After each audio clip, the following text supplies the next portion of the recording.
A day in my life, quick paycheck lang. Saturday ngayon, kaso may pasok ako. Nagmamadali na nga ako niyan kasi may nag-aantay sa akin. Pero nakita ko yung mako pa, kaya mistop muna ako. Ayan, tumatakbo na nga ako. Grabe, sobrang bilis ko na tumakbo kasi inaantay ako nung TL ko. TL ko ngayon. Sabi niya kasi sabay daw kami. Tingnan niyo naman, ayun na siya. Layari ako nung oras na. Hindi ako numating sakto oras. Pero tingnan niyo naman, nung tahimik niya, hindi siya nagsasalita. Pero nung tinignan ko, nakangiti, ay okay lang pala.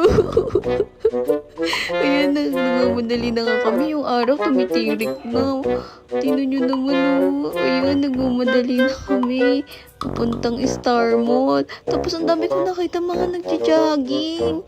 Sabi ko, ano ba sila? Tapos may mga ano pa, tupad. Grabe, di ba 6K yan? Wow! Ayan, no, tinan nyo naman mga tatay. Ano ba sila? Sasali ba sila sa marathon? Ang dami naman nila. Ay, baka kasi Saturday ngayon. Ako lang pala may pasok. Sad life talaga. Grabe. Oh, tinan nyo. Pati yung aso. Kawawa naman. Chuchu, bye-bye. Tapos ayan, nagmamadali na nga kami. Tinan nyo yung araw. Ang taas na. Racing siya. Oh my God. Ayan, nagmamadali talaga kami. Pupuntang work. Yan o, ganda ng araw. Pero init na. Tapos ayan, kita ko yung Petro. Napakaraming nakapila. Di ba mahal gas ngayon? Ayun na nga, malapit na nga kami sa work namin. Ayan o. Yan nga pala yung first building. Pero dito kami sa pangalawang building. Ayan o, tingnan nyo. Lagi nga pala kami bumibili ng taho dito. Kaso di na ako bumili kasi mag-isa lang ako. Ayan, sa TL, nag-park muna. Tapos ayan, nagmamadali na nga ako para makapag-punch na, makapag-check-in. Yan o. Ayan, nagmamadali na talaga ako. Tapos sabi ko kay Kuya Girl, good morning po. Tapos ayan, nag-check-in na ako. Maaga pa naman kaya naisip ko, dito muna ako sa Milakar. Ayun nga pala yung kasama ko. Nahagip lang siya. Pero mamaya, kausapin natin siya. Ayan, nilagay ko na yung mga gamit ko. Pinaglalabas ko na sa bag ko. Tapos ayan, inayos ko lang yung ipit ko. Kasi tignan nyo naman, ayan. Ayan na yung mga dala-dala ko. Ayan, ayan nga pala yung kasama ko rin yun. Si Kuya Joey. Tapos ayan na nga, nahagip lang din siya. Tapos ayan no. Ayan, inayos-ayos ko lang konti yung buho ko. Parang sabi ko, pwede na yan. Tapos ito lang magsasalba sa akin ngayon. Iwan ko muna kayo dito. Pasok na ako. Lunch na nga pala namin, kaya tumatakbo na ako dito pababa. Nagugutom na ako. Yung mga anaconda ko, nagwawala na sa tiyan ko. Sobrang init nga pala. Ayun, no, tingnan nyo naman. Dito kakain sa may palengke para sulit talaga. Tingnan nyo, ayun na yung mga kasama ko. Nakita ko na sila kaagad. Ayun, no, tingnan nyo. Nakaupo na sila. Nagsisimula na silang kumain. Ayun, no, yung pagkain ko. By the way, na-order ko na pala yan. Tapos, ayun, no. Ayun yung order ko. Yung sarap talaga. Hindi ko pala kaya yung isang Skyflix yan. Yung anaconda ko nagwala. Ayan, uminom na ako ng tubig. Nabulbulunan na ako. Binayaran ko na rin pala yung kinain ko. Ayan, sinuklian na rin ako ni ate. Tapos sobrang init. Kaya umakyat na kami kaagad. Tapos habang paakyat kami, naisip ko, mag-retouch kaya muna ako. Kasi parang yung itsura ko, grabe na. Hindi na ako makilala. Parang akong pagpipirtuhan ng mantika. Iyo, kadiri. Kaya yun, naisip ko pumunta muna dito sa locker para maayos yung tingnan nyo naman. Iyo, tingnan nyo ako. Sobrang hulas na, sobrang pawis. Kaya yun, buti na lang may dala akong pulbos. Dito na lang ako magpupulbo. Sa sa camera ko na lang. Ayan, ang init-init kasi ayoko nang maglakad-lakad. Ayan, pinunas-punas ko muna. Grabe, ang puti pa rin. Bakit ganun? Parang hindi natatanggal. Baka siguro kumapit na kasi basa yung face ko. Tapos ayan, kinakapa ko yung yung lip gloss kasi ang dry na din ng lips ko, sumasabit sa braces ko. Tapos ayan, nag-lip tint muna ako para mabuhay naman ako. Ayun no, kinalat-kalat ko lang para maganda naman. Tapos ayan, nilagyan ko na rin ng lip gloss para maging hindi na maging dry. Tapos uminom pa ako ng tubig kasi kakabit ko tong elastics ko. Kasi yari na naman ako sa dentist. Pag nakita niya, tinanong niya ako, ginagamit ko sa elastics mo? Gaganunin na naman ako noon. Tapos ayun, inayos ko lang ang buhok ko. Ayan, mukha na akong fresh yan, no? Kaso nga lang, walang suklay, pero pwede na yan. So ayan, nagpabango lang ako para hindi naman tayo amoy maasim. Tapos ayun, anong oras na? Maaga pa yan. Kaya sabi ko, dito nga muna ako. Ayusin ko muna yung buhok ko. Mag-iipit muna ako.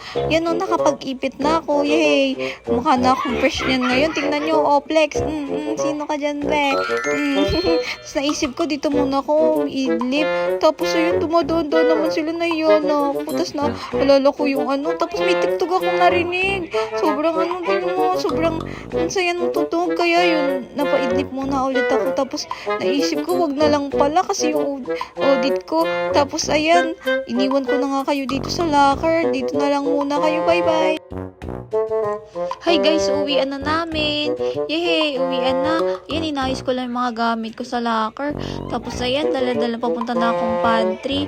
Tapos mag-ano lang muna ako, konting retouch, ganun, bago umalis. Kasi sabi ni TL, may pupuntahan daw kami. Sabi niya may dadaanan lang daw kami. Kaya ayan, nag-retouch muna ako.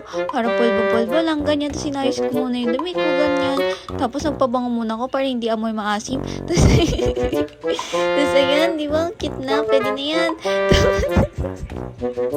Tapos ayan, dinala ko na din yung bag ko. Tapos yung gamit ko. Teka, nasan yung tumbler ko? Ayun yung pala, nasa likuran ng cellphone ko. Ulianin yan. Tapos ayan, nagmamadali na nga ako. Ayun nga pala yung ano ko, kasamahan ko. Tapos ayan na si TLRP, nagmamadali na siya. Sobrang bilis yung maglakad. Kaya sinabayan ko na lang din. Ayan, tingnan nyo naman. Patakbo na ako sa ano. Ang bilis si TLRP maglakad. Ayan na nga, dyan na yung motor niya. Tapos ayun, sumampa na nga ako. By the way, malapit lang pala yung bahay ni TLRP sa amin. Kaya sabi ni TL, sabay na lang daw kami pauwi. Tapos ayan nga, nakaangkas na ako sa kanya. Tapos ang init. Tapos ayun si Aliyah. Bye-bye. Tapos ayan na nga, paalis na kami. Tapos ayan no, tingnan nyo naman, ang daming tao. Tapos nakakita ko ng mangga. Oh my gosh, sobrang sarap. Tapos ayan na nga, tingnan nyo naman, pauwi na kami. Ang init. Tapos medyo na traffic pa.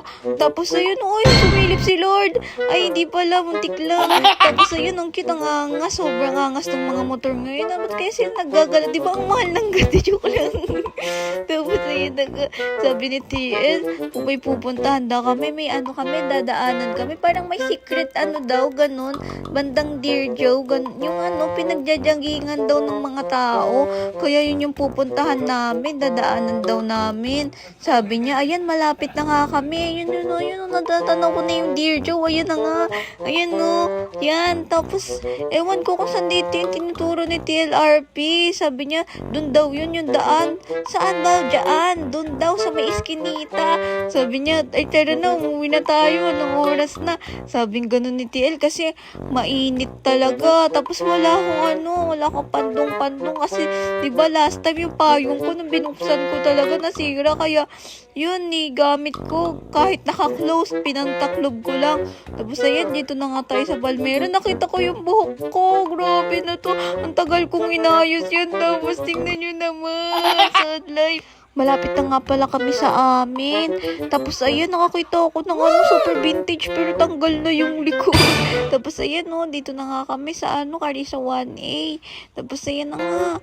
Ayan, nandito na ako sa bahay namin. Bye-bye TL. Tapos tumingin ka agad ako sa salamin kung mukha pa ba akong tao. Okay pa naman. Tapos ayan, nag-tiktok muna ako. Kung umabot ka dito sa dulo, sobrang thank you.